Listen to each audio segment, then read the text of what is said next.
Pessoal, ao que tudo indica, a guerra definitivamente foi declarada, tá? Entre Donald Trump, governo Lula e judiciário brasileiro. O Donald Trump acabou de soltar uma bomba, mas é assim, uma bomba gigantesca, tá? Aqui pro lado do governo Lula e pro lado do ministro Alexandre de Moraes, pro lado do judiciário brasileiro, gente, tá? Vocês vão ficar impressionados com essa informação que o Donald Trump acabou de soltar, acabou de divulgar aqui neste exato momento.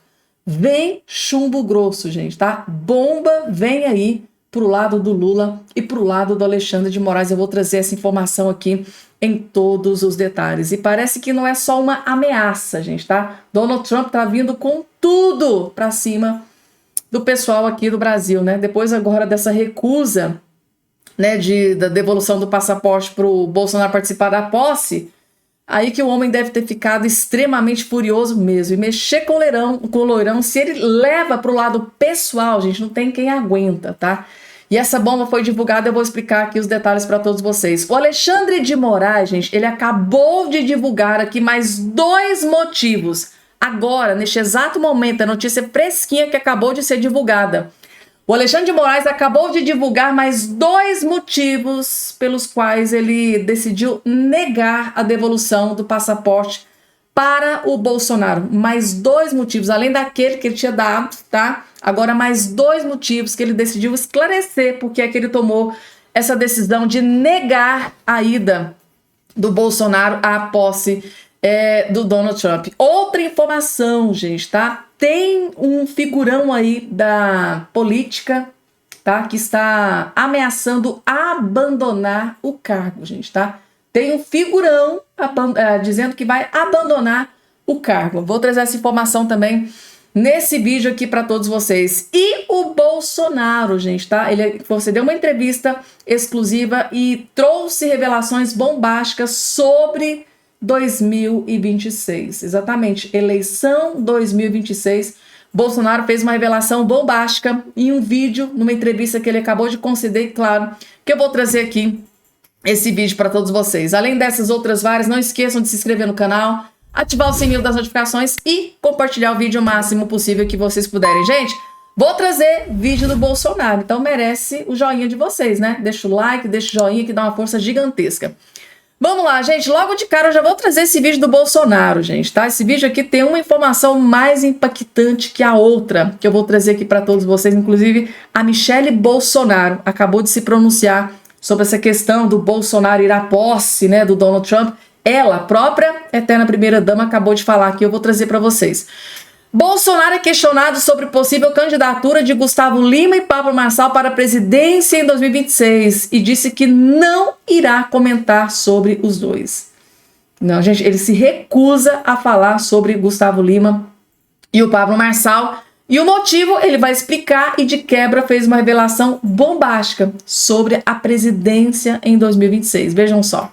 Michelle, eu vou falar sobre a Michelle, sobre esses dois aí não vou falar. Tá? Ô, Arthur, Michelle, deixa eu só uma parte aqui, porque o Gustavo Lima é um bom concorrente, porque já tem condenação, bebe muito, então ele tem currículo para ser presidente. Então agora eu vou deixar o Bolsonaro. Tem condenação e bebe muito. Quem vocês se lembram, gente? Tem tudo para ser presidente da República, né? Porque para um já aconteceu, né? Tomaram falar. Vamos lá, eu lembro aqui, o meu partido tinha uma candidata aqui em Brasília, né, ao Senado, e eu propus para ela indicar a primeira suplência, não aceitou, tudo bem, mas logo depois disso apareceu aqui por fora a senhora Damares, que foi ministra nossa, e minha esposa tem muita ligação com ela, então a minha esposa fez campanha para Damares. Eu não ia fazer campanha para outro candidato 22, mas de jeito nenhum. Pedi a suplência, não deu. Bem, a Damares venceu as eleições e a própria Damares disse que a Michelle foi uma pessoa decisiva nas eleições dela. A Michelle andava com a Damares aqui para Brasília toda e a Damares é uma surpresa positiva para nós dentro do Senado Federal. Então, obviamente, a Michelle sai com o apoio da Damares, o apoio meu, ela é uma evangélica atuante. Tenho certeza que a grande parte dos evangélicos são simpáticos a ela, então ela tem uma eleição aqui com muita chance aqui no Distrito Federal. Então aqui está fechado. Daí falo de filhos meus. Bem, o meu filho Flávio vem pela reeleição no Rio de Janeiro.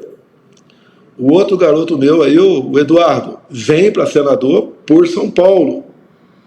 O Carlos no Rio, se não deixar ele inelegível, né? Porque tem uns 15 aqui pelo Brasil com essa possibilidade. Qual é a acusação? É fake news, tá? Essa acusação de sempre aí.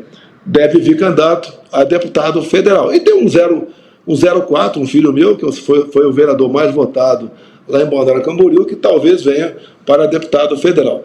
No tocante à presidência, eu fico feliz porque ajudei a aparecer alguns nomes pelo Brasil. O próprio Tarcísio em São Paulo. Ninguém discute a sua enorme capacidade como gestor. É uma pessoa que realmente entende do assunto, sabe. Eu lembro quantas vezes do cercadinho, eu ligava para ele e falava, tem um cara aqui que é lá de Belém do Pará, sobre a rodovia tal, como é que está aquela ponte? Ele falava de cabeça. E o Tarcísio, quando pedi para vir candidato por São Paulo, ele falou, mas Bolsonaro, como é que eu posso vir candidato por São Paulo se eu sou carioca, torcedor do Flamengo, e não conheço São Paulo? Mas o Tarcísio é um cara que você bota o mapa de São Paulo na frente, dá meia hora para ele estudar, e depois tira o mapa da frente e começa a fazer pergunta de acidentes capitais mais importantes, e ele fala com uma precisão enorme. Então o Tarcísio é uma liderança que foi plantada, grande parte a própria capacidade dele, está indo muito bem. O Jorginho Mello em Santa Catarina, muitos poderiam chegar sem meu apoio, mas eu colaborei com o Jorginho Mello, está fazendo um excelente trabalho lá em Santa Catarina. Muitos deputados e senadores apareceram também com o próprio Nicolas. Não falei, não deu. O Nicolas se elegeria sozinho, tá? Obviamente, estando no PL, com a gente ajuda um pouco mais. Temos o Zuco no Rio Grande do Sul. Eu não quero falar muito o nome para o pessoal não ficar aí com ciúmes, né? E tem o Gaia em Goiás, a Bia Kiss aqui em Brasília. Tem muita gente boa espalhada pelo Brasil, alguns pelo Nordeste também, que eu fico feliz. Nós temos jovem liderança no Partido Liberal. O PT não tem jovem liderança. Tanto é que o jovem agora, para atacar o Nicolas do PT, vai ser lá o menudo lá de 40 anos atrás. Tem um jovem aí que tá atacando o Nicolas, que é o sobrinho, né? Sobrinho lá da Dilma Rousseff em Belo Horizonte, que para crescer na política tá atacando muito, né? O Nicolas Ferreira. Dessa forma que eles crescem, né? Destilando ódio e atacando a oposição. É assim que eles conseguem crescer na vida política. Então, assim, Bolsonaro aqui deu algumas revelações importantes, né? Michele Bolsonaro vai se candidatar ao Senado pelo Distrito Federal, que vai ter o aval, né? O apoio da nossa queridíssima senadora Damares, e segundo ele não falou, né, gente, sobre um dos seus filhos concorrer à presidência da República. Ele mencionou, né, o nome Tarcísio de Freitas, dentre outros governadores, mas nome de um dos seus filhos para a sucessão na presidência ele não comentou, pelo menos aqui durante essa entrevista. Já comentou em entrevistas para o Alexandre Pitoli, da Rádio Ouro Verde? Ele já mencionou o nome de Eduardo Bolsonaro, que seria um possível nome para a sucessão dele, né, na presidência da República. Agora ele já não mencionou, diz que ele vai, né, concorrer ao Congresso. Então, assim, gente, tem muita coisa, tem muita água para rolar debaixo dessa ponte, né? Uma informação que é divulgada hoje, 2 meses depois, ele já pode mudar ali a sua estratégia. Então, assim, muita coisa vai acontecer daqui até lá, né? Tem muita gente hoje na direita que tem as suas ressalvas com o Tarcísio de Freitas, que se aliou muito ao Gilberto Kassab, né, do PSD, do PSD, que assim é muito ligado ao Lula da Silva. Então tem aqui algumas ressalvas. Hoje existe sim algumas ressalvas com o Tarcísio de Freitas, que se aliou muito, né, ao centro. O Ricardo Nunes, que é de centro, é tucano, se aliou ali ao Gilberto Kassab, que é centrão. Muita gente ficou enciumada com o Bolsonaro. Então, assim, gente, muita coisa vai acontecer ainda, muita água vai rolar por debaixo dessa ponte e muitas estratégias podem ser modificadas aí no decorrer do caminho. Tanto é que Bolsonaro, há 2, 3 meses atrás, mencionou Eduardo Bolsonaro para suceder na presidência, hoje já não mencionou. Então, assim, muita coisa está mudando, tá? E a gente precisa acompanhar o capitão para ver qual que vai ser a direção que a direita vai tomar. É o que a gente espera de um grande líder, né, da direita, que é Jair Messias Bolsonaro. Decidiu não falar sobre o Gustavo Lima, Pablo Marçal, que para eles são, para o Bolsonaro, uns fanfarrões, né, aí que estão querendo aparecer utilizando a política. Coloca aqui embaixo a opinião de vocês, gente, tá? O que vocês acharam aqui da fala do nosso querido Bolsonaro? Discordam em algum posicionamento ou concordam com tudo que ele disse aqui nessa entrevista? Próxima informação aqui na tela, a nossa queridíssima Cristina Grêmio. O governo Lula quer censurar quem criticou, né, a fiscalização do PIS, diz Cristina Grêmio. Ou seja, gente, o governo Lula, ele quer prender, quer colocar na cadeia aqueles que, segundo eles, divulgaram fake news sobre a fiscalização do PIS. Do PIX. Qual que é o nome disso? Qual que é o que? Desespero do governo Lula. Agora, essa questão da regulamentação das redes sociais, com esse alcance gigantesco do Nicolas Ferreira, pode ganhar mais fôlego. E a AGU agora perseguindo, indo atrás para prender, para colocar na cadeia aqueles que o governo achou que divulgou uma fake news. Vejam só.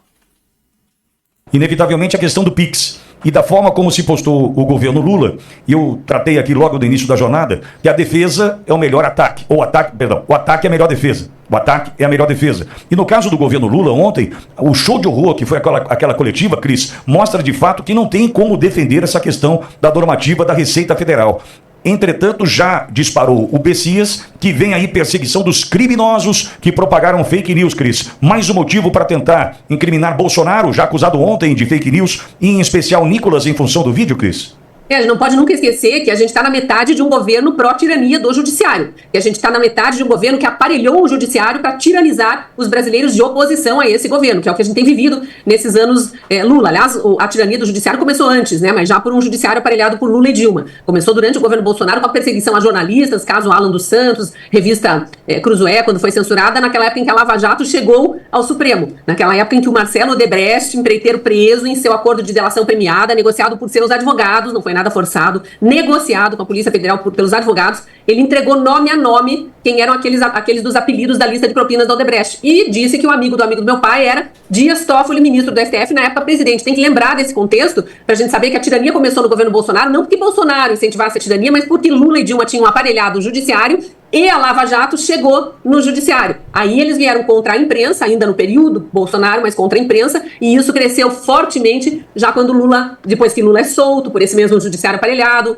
devolve os direitos políticos, vence as eleições nas urnas eletrônicas, naquele processo eleitoral altamente conturbado, torna um crime comentar qualquer coisa acerca das eleições, e aí começa a perseguir jornalistas e prender pessoas, que culminou no 8 de janeiro com aquela farsa, que hoje a gente sabe claramente que é uma farsa, mas eles continuam sustentando que foi uma tentativa de golpe. Então, sem fazer essa contextualização, a gente não entra na questão do PIX agora. Por que teve aquela coletiva tão audaciosa no sentido de ameaçar ainda mais? Tipo assim, estamos recuando, ok, né? Eles não querem dizer que foi a população que pressionou e que o governo vai ficar completamente desmoralizado, inclusive entre petistas, porque já está, porque foram os petistas que se rebelaram mais ainda contra o PIX, afinal são os mais pobres os mais atingidos, né? E normalmente os mais pobres são os que mais demoram para entender, né, ter consciência política e entender o que é o governo do PT. Eles pegam ali e dobram a aposta. Nós estamos recuando, mas... E dá-lhe ameaça, né? Porque aquele diretor da Receita Federal ali também foi bastante tirano naquelas colocações dele, ameaçando, então o próprio governo dizendo que vai voltar com a história, que é só temporário, a imprensa de aluguel toda repercutindo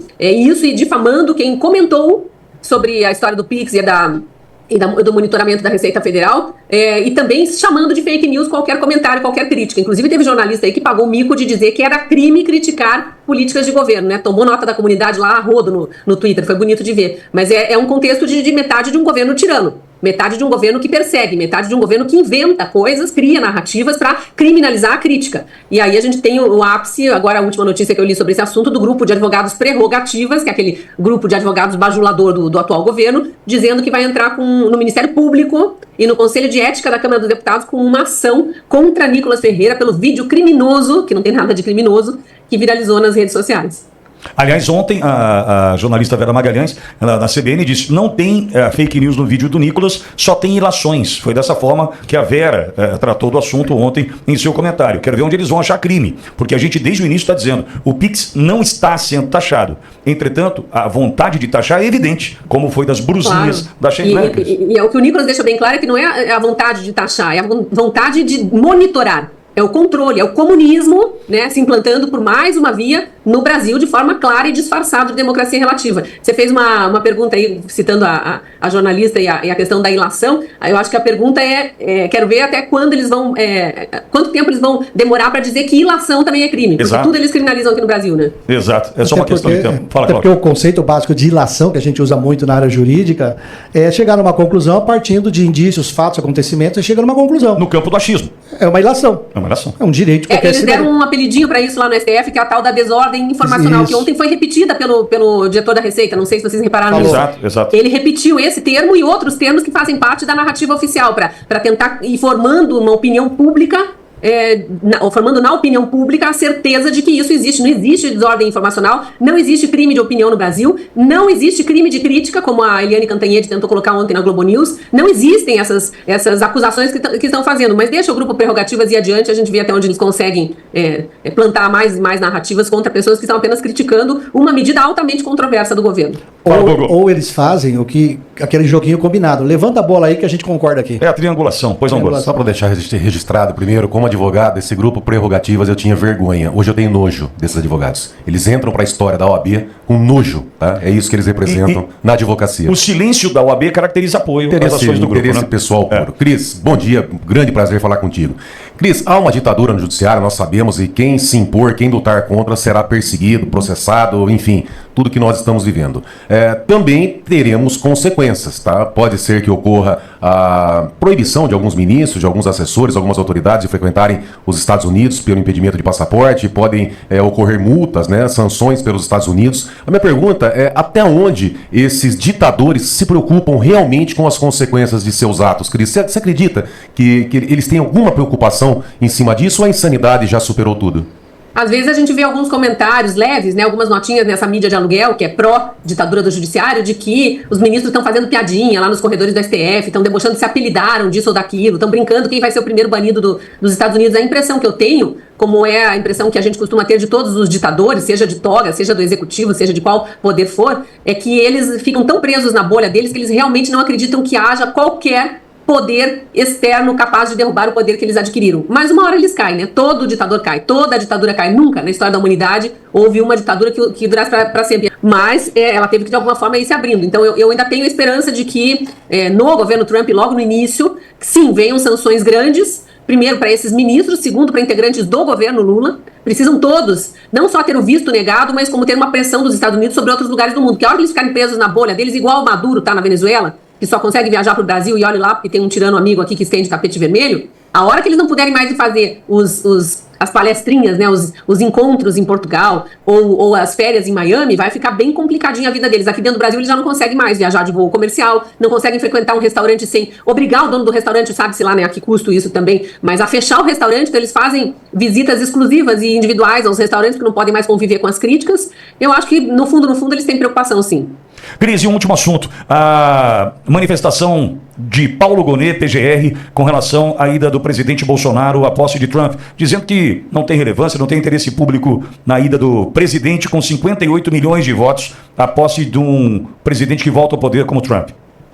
Ele deve estar dizendo que não tem relevância porque o mito dele, né, o presidente dele, o Lula, não foi convidado, então ele acha que é uma cerimônia sem relevância. Vamos esperar a transmissão no dia 20 aí, tem veículos de comunicação que estão transmitindo na íntegra, eu tenho certeza que vai ter uma audiência estrondosa no Brasil, e aí o Gonet vai entender se tem importância ou não para os brasileiros, porque o Brasil somos nós, o Brasil não são eles. A minoria que está ali na cúpula do governo. No Brasil são os brasileiros, a parte majoritária da população, seja lulista, seja bolsonarista, seja o que for. Os brasileiros é que vão mostrar se interessam ou não. E no geral, olhando de uma forma mais subjetiva, óbvio que interessa, porque olha a valorização atual do dólar perante a desvalorização do real, isso vai impactar nos custos de vida aqui, já está impactando fortemente. Insumos, mesmo que é produzido no Brasil, há insumos que vêm de fora, seja dos Estados Unidos ou de outros países, mas sempre cotado em dólar. Isso impacta no preço dos alimentos, de tudo que a gente consome aqui no Brasil. A população está começando a sentir, a gente vê esses lulistas aí arrependidos aos milhões, né, colocando vídeos na internet, pedidos de desculpa, especialmente depois de acordar com essa história do Pix, já falando também da questão econômica. Então, muito em breve, os ministros vão ver que a bolinha deles está cada vez mais apertada e que eles mesmos vão ter que provocar uns furinhos para conseguir respirar. Vai ficar difícil manter essa postura aí. Agora, o Bolsonaro não ir porque foi recusado, dá mais recado ainda para o mundo da tirania que nós estamos vivendo. É aquela história que a gente já vinha comentando, né, Pitoli? É tiro no pé de qualquer forma. Se eles liberarem um passaporte, Bolsonaro vai lá, vai ser visto, ovacionado, recebido com com honras de chefe de Estado, que atualmente não é, ele é um ex-chefe de Estado, enquanto que Lula sequer foi convidado. E vai ter um representante do governo Lula lá para olhar e testemunhar tudo o que estiver acontecendo. Se não derem o passaporte, como estão dizendo aí que não darão, porque, enfim, Gonê já se mostrou desfavorável à liberação do passaporte, cria toda essa celeuma e endossa o que nós, brasileiros, os que têm coragem de falar, estamos falando há anos. Estamos sob ditadura aqui no Brasil, olhem por nós, porque aqui internamente o negócio está muito pesado. Extremamente pesado, né? Que inclusive o Alexandre de Moraes, depois da participação da Cristina Grêmio lá na Rádio Auri Verde, sim, ele deu a decisão, seguiu ali a orientação do PGR, negou, né, o passaporte para o Bolsonaro. Inclusive o próprio Bolsonaro já disse que vai recorrer da decisão, já acionou seu corpo jurídico para recorrer. Existe uma questão vinda dos Estados Unidos, parece que existe a possibilidade do Donald Trump assinar um convite à mão, enviar para o Bolsonaro. Então, assim, muita coisa está acontecendo por detrás dos bastidores, que eu vou atualizando vocês aqui que são inscritos nesse canal. Mas o Alexandre de Moraes acabou de dar aqui mais 2 motivos pelos quais ele decidiu negar a devolução do passaporte. Eu vou trazer logo em seguida a essa informação. Inclusive o Trump, gente, o Donald Trump, neste exato momento, acabou de revelar uma bomba gigante pro lado do governo Lula e do judiciário aqui do Brasil, gente. Eu vou trazer daqui a pouco essa informação também para vocês, porque, eu preciso atualizar isso aqui do que tá acontecendo, gente, tá? Preste atenção, porque guerra declarada aqui entre o senador Flávio Dino e o Haddad. Flávio Bolsonaro processa o Haddad por acusação sob rachadinha. O senador Flávio Bolsonaro ajuizou uma ação de indenização por danos morais contra o Fernando Haddad, tá? O primogênito de Jair Bolsonaro alega que Haddad feriu sua honra, imagem e a reputação com acusações falsas e infundadas. Ou seja, né, um membro do alto escalão do governo Lula divulgando fake news. Será que a justiça para ele vai funcionar? As informações públicas e a vinculação do nome do senador à prática de crimes geram um dano moral evidente, afetando negativamente sua imagem pública, pessoal e política. Há nexo entre as declarações de Haddad e o dano causado à honra e reputação de Flávio Bolsonaro, razão pela qual Fernando Haddad deve ser condenado, alega a defesa de Flávio Bolsonaro. O pedido é para que Haddad seja condenado a pagar indenização por danos morais no valor de 40 salários mínimos, tá? Além do pagamento das custas processuais, o que dá o valor cerca de R$60 mil. O processo tramita na primeiro juizado especial civil de Brasília. Ou seja, o grosso tá entrando aí, né, pro lado de Haddad. Às vezes a gente fala o que quer e escuta o que não quer. Só que aqui ele falou o que quis e vai sofrer o que não quis, né? Além, vai processado e perigoso de pagar uma multa aí de 60, né? Pagar um total em valor de R$60 mil, gente, tá? E agora? Será que a justiça vai funcionar pro pupilo do Lula, o Fernando Haddad? Ou será que a justiça só funciona para os aliados do Bolsonaro, né? Para os parlamentares aliados do Bolsonaro, só de direita? Coloca aqui a opinião de vocês. Daqui a pouco, Donald Trump. Gente, vou trazer essa informação aqui para todos vocês. Bomba gigante, né? Da terra do tio Sam lá. O lourão Donald Trump veio para cima com tudo. Vou trazer daqui a pouco, porque vocês acreditam, gente, que o Moraes acabou de revelar mais 2 motivos pelo qual ele decidiu negar o passaporte para o Bolsonaro participar da posse. O primeiro motivo é esse aqui, tá? Tem outro que eu vou trazer logo em seguida. Primeiro, Moraes cita a entrevista de Bolsonaro ao UOL na íntegra da decisão. Então, uma entrevista que o Bolsonaro concedeu ao UOL também foi um dos motivos pelos quais ele negou, tá? A decisão de negar a liberação do passaporte de Bolsonaro. O ministro Alexandre de Moraes citou uma entrevista, tá? Então, na decisão, ele citou uma entrevista do ex-presidente às colunistas do UOL, Raquel Landim e Letícia Casado, em novembro de 2024. O que é que aconteceu? Para Moraes, reportagens e entrevistas concedidas por Bolsonaro mostram risco de fuga caso o ex-presidente saia do país. Ele teve o passaporte apreendido, Então, durante essas entrevistas, ele percebeu na cabeça dele que tinha risco do Bolsonaro fugir, risco de fuga. Na semana passada, o ex-presidente pediu a liberação, Na decisão dessa quinta-feira, Moraes cita 8 reportagens que apontariam risco de fuga de Bolsonaro. A UOL, o ex-presidente, admitiu que poderia se refugiar em uma embaixada se for decretado sua prisão. Embaixada, pelo que vejo na história do mundo, quem se vê perseguido pode ir lá. Gente do céu, eu não acredito que isso aqui foi usado de embasamento nessa decisão do Moraes. Se eu devesse alguma coisa, estaria nos Estados Unidos. Não teria voltado. Então, o próprio Bolsonaro diz que não tem motivo para querer fugir do país.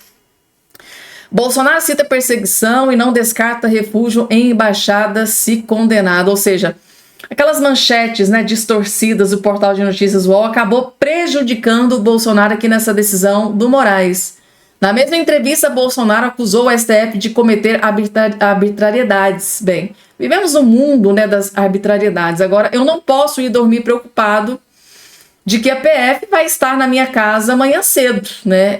Eu já tive 3 operações busca e apreensão, tá? Absurdas, que no risco, sem dever nada. Corro o risco, né? O STF vai fazer a arbitrariedade. Vamos ver as consequências. Então, resumindo, o Alexandre de Moraes citou aqui entrevistas que o Bolsonaro deu para tomar aí essa decisão. Porque, segundo ele, durante as entrevistas, ele interpretou que o Bolsonaro estava ali tentando transmitir que poderia fugir do Brasil, o que a própria matéria desmente. E o outro motivo, gente, é esse que está aparecendo aqui na sua tela. Vejam só.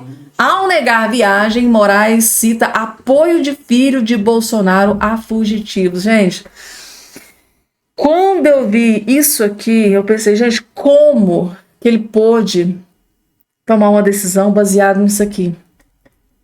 O ministro do Supremo Tribunal Federal, Alexandre de Moraes, citou a atuação de um dos filhos do ex-presidente Bolsonaro ao negar a permissão de viagem aos Estados Unidos para acompanhar a posse de Donald Trump. Em sua decisão, Moraes afirmou que o deputado estadual Eduardo Bolsonaro intermediou o convite do futuro presidente americano para que Bolsonaro fosse a sua posse na Casa Branca no próximo dia 20. Ao mesmo tempo, o ministro ressaltou que Eduardo é um dos aliados de Bolsonaro que tem colaborado constantemente com a fuga de investigados pelos atos do 8 de janeiro para a Argentina.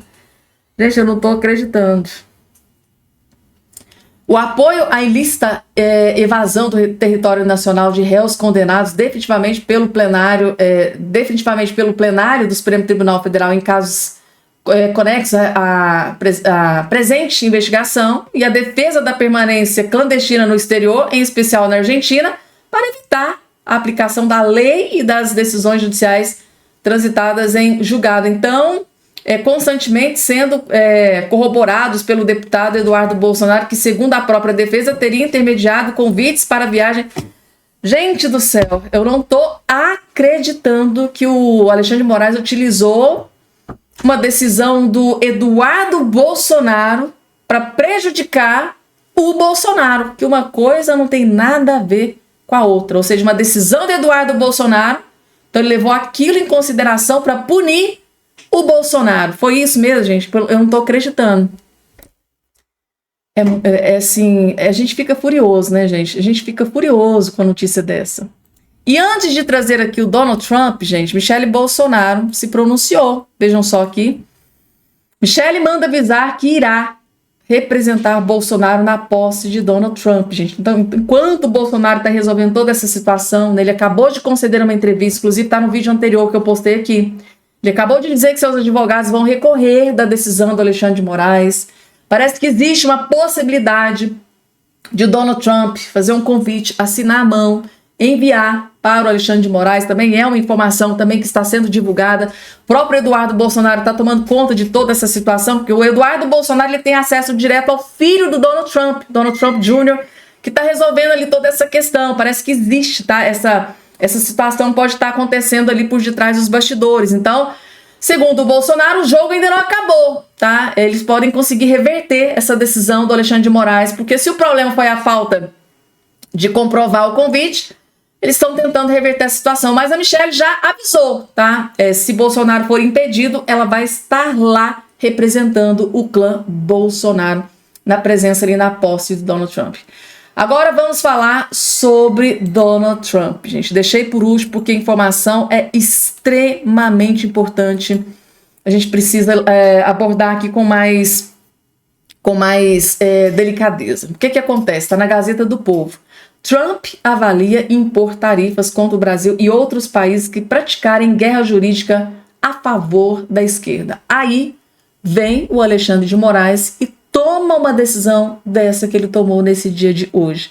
Realmente, a guerra foi declarada. Donald Trump versus Alexandre de Moraes. E só Deus sabe o que pode acontecer a partir de agora. Segundo aqui a informação da Gazeta do Povo, o presidente eleito dos Estados Unidos, Donald Trump, está considerando impor tarifas comerciais contra o Brasil e outros países que, segundo aliados, estão usando o sistema judicial para perseguir adversários políticos, de acordo com informação divulgadas nesta quarta-feira pelo Wall Street Journal. Segundo o Wall Street Journal, a medida ocorre após um impedimento do ex-presidente Jair Bolsonaro de viajar aos Estados Unidos para participar da posse de Trump, marcada para segunda-feira, dia 20. Em Washington, Bolsonaro teve seu passaporte apreendido por decisão do ministro Alexandre de Moraes no âmbito da Operação Tempus Veritas, que investiga suposto plano de golpe. A Wall Street Journal, Bolsonaro negou todas as acusações, chamando-as de perseguição implacável, tá? Tá aqui, segundo o Wall Street Journal, citando fontes próximas à equipe de Trump, a falta de decisão do STF sobre autorizar, inclusive já foi, essa matéria que é de antes da decisão do Alexandre de Moraes. Então tudo isso, a pior maneira de o governo Lula iniciar sua relação com a administração Trump é instrumentalizar o governo contra adversário político, disse o Wall Street Journal, uma fonte próxima do presidente eleito dos Estados Unidos. Eles têm contato direto ali com a equipe do Donald Trump. Trump, que segundo o jornal americano também se identifica como uma vítima de perseguição judicial nos Estados Unidos, vê semelhanças entre sua situação e a de Bolsonaro. Devido a isso, pessoas próximas ao republicano indicaram que ele está disposto a usar tarifas comerciais como... Tá aqui, gente, ó. Parte muito importante que precisa muita atenção. Devido a isso, pessoas próximas ao republicano indicam que ele está disposto a usar tarifas comerciais como forma de pressionar o governos ao redor do mundo que adotem o que chama de lawfare, uso de sistema judicial para perseguir rivais políticos. E o que é que está acontecendo aqui no Brasil, gente, tá? Na maior cara dura. Trump está disposto a usar as tarifas comerciais para pressionar o Brasil e outros países que ele considera estarem praticando algum tipo de lawfare de esquerda, utilizando os tribunais para derrubar opositores, disseram pessoas próximas ao novo governo. O Wall Street Journal lembra que a relação entre Brasil e Estados Unidos já estava sob tensão devido às ações do STF contra o X, sob a alegação de que está combatendo o discurso do ódio. Cita o Elon Musk, que agora integra a equipe do novo governo Trump, criticou Moraes aí, chamando de ditador. Ou seja, gente, pode acontecer sanções, punições ao governo Lula com toda essa questão. Inclusive a própria Cristina Grêmio falou lá no vídeo anterior. Imaginou se eles tiverem, por exemplo, passaporte, né, cancelado, não podem mais, né? A direita conseguir vitória, né? Na Europa, por exemplo, não conseguir para a Europa. Então, assim, gente, eles fazem as suas piadinhas ali por detrás dos bastidores, mas no fundo, deve ter sim um pouquinho de preocupação. Sim, gente, afinal de contas, Donald Trump, né? O homem mais poderoso do mundo. Eu acho que ninguém quer ter como inimigo o Donald Trump, gente. Vocês sabem o poder que aquele homem tem. Tanto é que a guerra lá, Israel, Irã, parece que cessou. E com certeza o Donald Trump contribuiu muito para que isso acontecesse. É isso, gente. Eu vou ficando por aqui até o nosso próximo vídeo.